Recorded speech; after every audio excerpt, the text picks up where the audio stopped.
참 재밌는 거 요즘에 지금 많이 발견하고 있는데, 창세기에서 그 하나님이 천지창조한 대로 또 사역을 계속 이어가잖아요. 그러니까 예를 들면은 하나님이 빛과 어둠을 나누시고 수면이 운행하시고 빛이 있으라 하시고, 그 다음에 물과 물이 나눠져요. 하늘의 물과 땅의 물로 나눠지고, 그 땅의 물이 물과 물이 나눠지면서 묻이 드러나는데, 원래 물이라는 게 되게 교만해요. 욥기를 보면은 교만한 파도야, 너는 더 이상 넘어오지 못하고 여기에서 멈춰라 그러니까 하나님의 명령에 따라서 파도가 거기서 멈추거든요. 더 이상 못 넘어오는 걸로 나와요. 교만하다고 하나님 말할 정도로 물이 다루기 어려운데, 그러니까 하나님의 신이 수면을 운행하시나, 이렇게 물 위를 운행하시다라는 게 천지창조에서 그 교만한 물도 운행하시는 거고, 빛과 어둠을 나눈 것처럼, 빛과 어둠이 나눠지는 것처럼 물과 물이 나눠지는 거예요. 하늘의 물과 땅의 물로 나눠지고, 땅에 있는 물도 나눠지고 묻이 드러나고, 그래서 묻이 드러나서 거기에 하나님이 식물로 채우고 또 동물로 채우고 그러시는데, 노아의 방주 때는 일종의 델리트 버튼을 누르는 거거든요. 리셋 버튼을 누르는 거예요. 왜냐면 너무 죄악이 되니까, 너무 죄가 많으니까, 흑암과 어둠과 땅이 혼돈하고 어둠과 흑암의 깊음이 있으니까 하나님의 신이 수면을 운행해가지고 리셋 버튼을 누르는 거예요. 하나님께서. 그러니까 하늘의 물과 땅의 문이 나눠져 있다가 이게 하나가 되는 거거든요. 하늘에 창문이 열리고 비가 쏟아지고, 땅에서는 샘이 터져나와서 물이 올라와서 이제 하나가 돼서 물과 물이 나눠져서 묻이 드러났었는데 묻이 다 사라지는 거죠.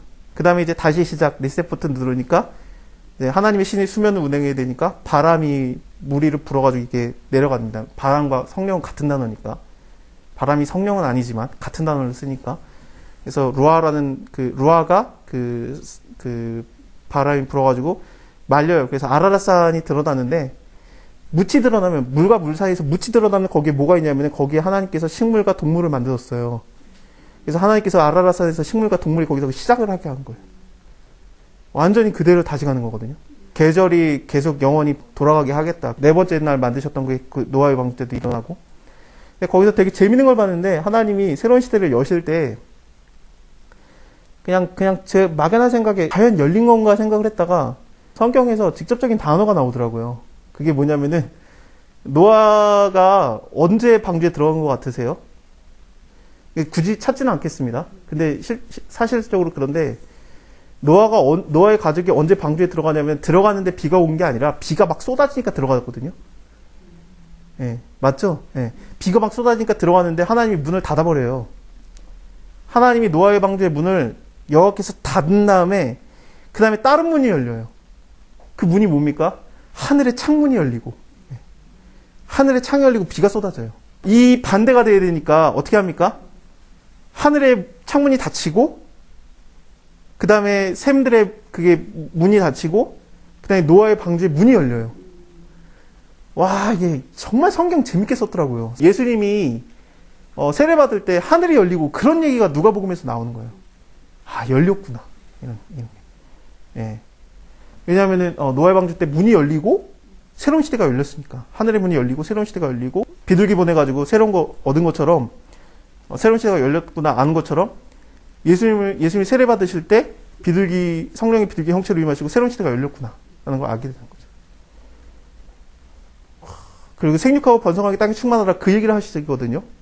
하나님께서 그 노아의 방주가 끝나자마자 여기서도 예수님을 통해서, 너의 씨를 통해서 많이 천한 만민이 복을 얻으리라. 예수님이 천한 만민이 복을 얻게 하는, 많은 씨를 얻게 하는 그 생육하고 번성이 되는 겁니다. 천지창조했을 때는 생육하고 번성하여 땅에 충만하라, 식물 줬는데, 식물을 너희 채소를 너희가 식물을 먹을 수 있는 음식이 되게 하리라. 그 다음에 새로운 시대가 열렸을 때, 노아의 방주가 끝난 다음에 새로운 시대에서는 너희가 동물을 먹을 수 있다. 근데 피를 먹지 말아라. 근데 예수님이 오셔가지고 새로운 시대를 연 다음에 너네가 나의 피를 마셔라. 이게 되는 거예요. 하나씩 이게 마치 그런 문이 열리면서, 아, 이제 새로운 시대가 열렸다라는 걸 보여주는 거죠. 지금 막 너무 재밌는 걸 많이 발견해가지고 이런 패턴을, 그러니까 천지창조의 패턴이 똑같이 일어난다. 그래서 이제 출애굽기에서도 일어나고, 이게 노아의 방주 때도 일어나고, 출애굽기에도 일어나고, 시편에도 일어나고, 예수님 시험 받을 때, 예수님의 공생의 사역 때, 사도행전에서도 일어나고, 그래서 이 천지창조의 모습을 하나님이 그대로 패턴을 이어간다, 이거랑, 이 패턴이 하나인데, 이 패턴이 여러 가지 가지를 치는 거죠. 이런 거를 4개를 썼거든요. 한 10개는 돼요. 근데 4개를 썼는데 그 패턴의 큰 꾸러미를. 근데 지금 막상 이렇게 막 쳐내려가다 보니까 물론 와이프가 굉장히 많이 바꿔주고 있는데 쳐내려가다 보니까 패턴 하나로 갖다가 200장이 넘게 나오게 생겼어요. 너무 재밌어요. 너무 재밌어요. 그래서 여러분들하고 이거 같이 나누려고 하는데 다 지난주에도 이 얘기하다가 저희가 아마 빠졌던 것 같아요. 그래서 1시간 반을 저희가 그 얘기를 했던 것 같은데 창조의 하나님이 다 이루신 다음에 안식일을 쉬신 것처럼 구원자 예수님이 십자가에서 다 이뤘도다 한 다음에 안식일이 바로잖아요. 그래서 그 하나님이 이 하나님이다라는 걸 보여주는 겁니다. 이걸 이어가는 건데, 그러니까 저는 그냥 제목같이 쭉 써가지고 와이프한테 던져줬더니 와이프가 막 통찰해가면서 막 써요. 이 여자가 더 원래 능력이 뛰어나요. 하나님이 돕는 배필로 만드셨기 때문에 이 돕는 배필이라는 것은 성령 하나님과 관련되는 단어입니다. 돕는 자라는 게. 그렇기 때문에 보혜사 성령과 연관되는 단어. 성령이 우리보다 뛰어나기 때문에 우리를 돕는 거거든요. 그래서 내가 그를 위해서 돕는 배필을 지으리라 그러면은 아담보다 일단 뛰어나게 만들어진 거예요. 여자가. 그래서 3장에서 여자가 뱀과 대화를 하는데 인류의 대표로서 얘기를 하는 겁니다. 이런 수준이었던 거예요. 그런 다음에 저주를 받은 다음에 너가 이제 남편을 사모하게 되고 남편이 너를 다스릴 것이라고 했으니까 원래는 뭐냐면은 여자가 남자한테 다스림을 안 맞는 존재였어요. 그렇기 때문에 훨씬 능력이 뛰어났고 여자 말 들으면은 아내 덕에 사는 것 같습니다.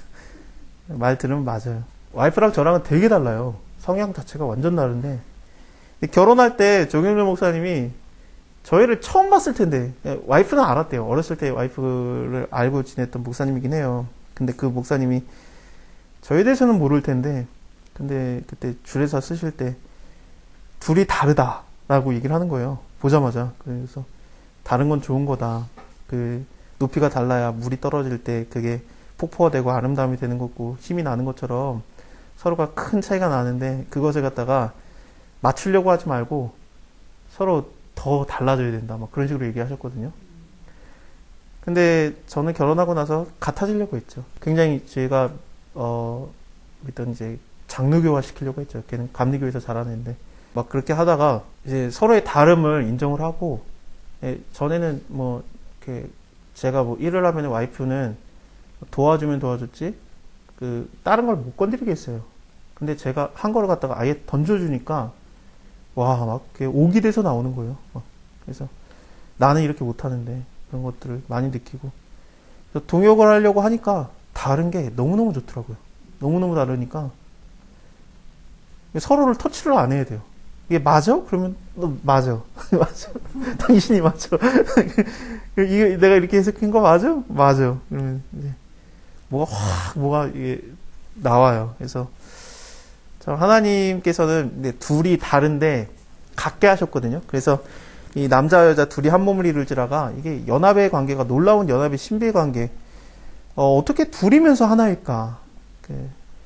왜냐하면 삼위일체 하나님이 셋이면서 하나이면서 하나이면서 셋이기 때문에 그 관계를 허락을 하신 거예요. 그래서 둘이 한 몸이면서 한 몸이 둘이 연합의 관계를 신비의 관계를 허락을 하셨기 때문에 인간이 하나님의 형상을 닮았기 때문에 그렇거든요.